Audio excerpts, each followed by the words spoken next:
All of you. இன்றைக்கி என்ன recipe பார்க்குறோன்னா ஆட்டுக்கால் கேக் ரெசிபி பார்க்கலாம்.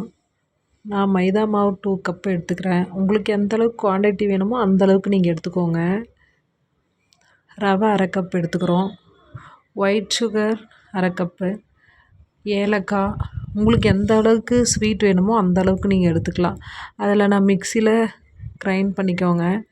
கிரைண்ட் பண்ணிவிட்டு 2 எக்கு அதில் ஆட் பண்ணிக்கோங்க. மிக்சியில் இந்த ஒயிட் சுகரோடு ஆட் பண்ணி அது ரெண்டும் நல்லா அப்புறம் டர்மரிக் பவுட்ரு கொஞ்சமாக ஆட் பண்ணிக்கோங்க. இது ரெண்டும் நல்லா மிக்சியில் கிரைண்ட் பண்ணி எடுத்துக்கோங்க. உங்களுக்கு எந்த அளவுக்கு குவான்டிட்டி வேணுமோ அந்த அளவுக்கு நீங்கள் எடுத்துக்கோங்க. நான் எனக்கு தேவையான அளவு எடுத்துருக்கேன். நீங்கள் இந்த ரெசிபி மெத்தடை பார்த்துட்டு நீங்கள் எந்த அளவுக்கு குவான்டிட்டி வேணுமோ அதை எடுத்துக்கோங்க. அப்புறம் நான் நெய் கொஞ்சம் ஆட் பண்ணிக்கினேன். நீங்கள் கொஞ்சம் ஆட் பண்ணிக்கோங்க. நல்லா அதை மிக்ஸ் பண்ணிக்கோங்க.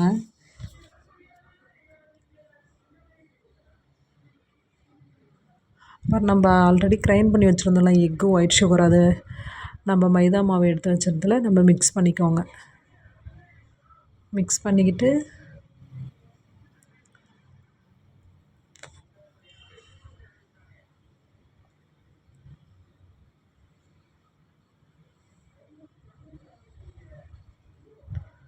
நல்லா பிணைஞ்சிக்கோங்க. நல்லா சப்பாத்தி மாவு மாதிரி பிணைஞ்சிக்கோங்க. இப்படி கையில் லைட்டாக ஒட்டுச்சுன்னா ஆயில் லைட்டாக விட்டுக்கோங்க.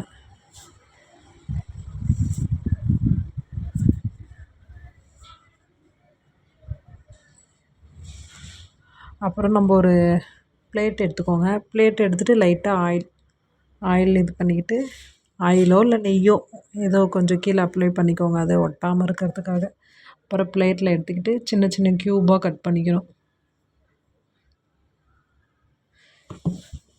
சின்ன சின்ன க்யூபாக கட் பண்ணிக்கிட்டோம். உங்களுக்கு எந்த அளவுக்கு சைஸஸ் வேணுமோ அந்த அளவுக்கு நீங்கள் கட் பண்ணி எடுத்துக்கோங்க. நான் இந்த அளவுக்கு வேணும்னு சொல்லிட்டு எடுத்துக்கிட்டேன்.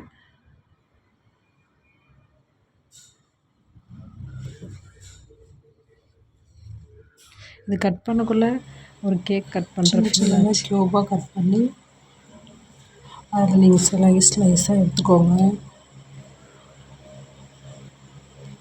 அதில் எப்படின்னா ஆட்டுக்கால் ஷேப்புக்கு நீங்கள் எடுத்துக்கோங்க. அப்புறம் ஒரு பேனில் எண்ணெய் ஊற்றிக்கோங்க. எண்ணெய் ஊற்றினதுக்கப்புறம் அதில் ஆட்டுக்கால் மாதிரி ஒரு ஷேப் கொண்டு வாங்க.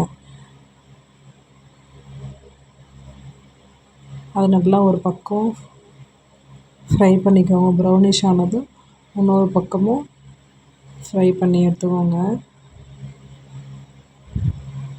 மறக்காமல் ஒரு டைம் ட்ரை பண்ணி பார்த்துட்டு கமெண்ட் பண்ணுங்கள். தொடர்ந்து நம்ம சேனலை பார்க்கணுன்னா சப்ஸ்கிரைப் பண்ணுங்கள்.